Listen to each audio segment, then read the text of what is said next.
Singapore, a city-state that imports most of its food from other countries, started experimenting with vertical farming to scale up local food production as early as 2009.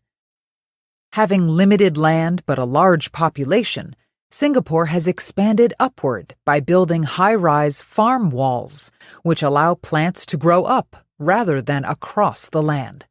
With a population of 23 million, Taiwan should follow Singapore's example and develop vertical farming, because this farming method can address issues such as limited land, water, and agricultural workers. First, the rainwater-driven rotary system in vertical farms makes better use of land and, therefore, may help deal with the farmland issue in Taiwan. Taiwan has lost a lot of agricultural land to industrial and domestic use.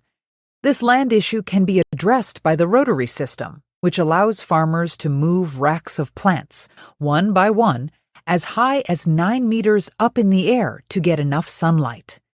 Each vertical farm in Singapore has more than 20 racks of rotating plant-growing containers, providing an efficient way to make the most of limited land space. Second, aside from the efficient use of land, the rotary system helps save water, which can prevent a lack of water during water rationing. Despite the fact that Taiwan has a lot more annual rainfall than the world average, much of it quickly flows down steep mountains into the sea, which makes collecting rainwater difficult. In vertical farms, plants are watered by recycled rainwater precisely where they need to be when the racks are rotated down to the microsprinklers.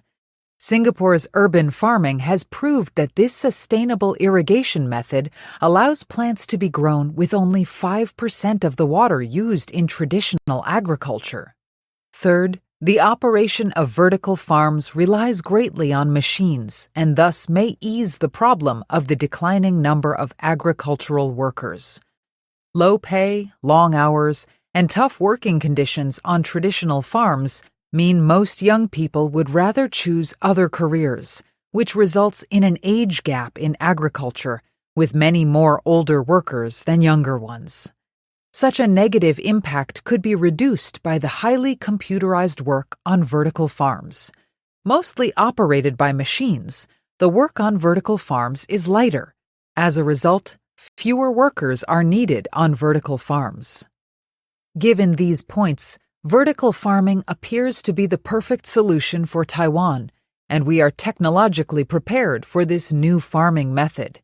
One biotechnology company in Taiwan has been working with a Danish partner since 2020, and they have successfully run a vertical farm in Copenhagen. If we can build more vertical farms in Taiwan, many agricultural issues can be dealt with, and city citizens may be able to start growing and harvesting food sustainably at the touch of a button.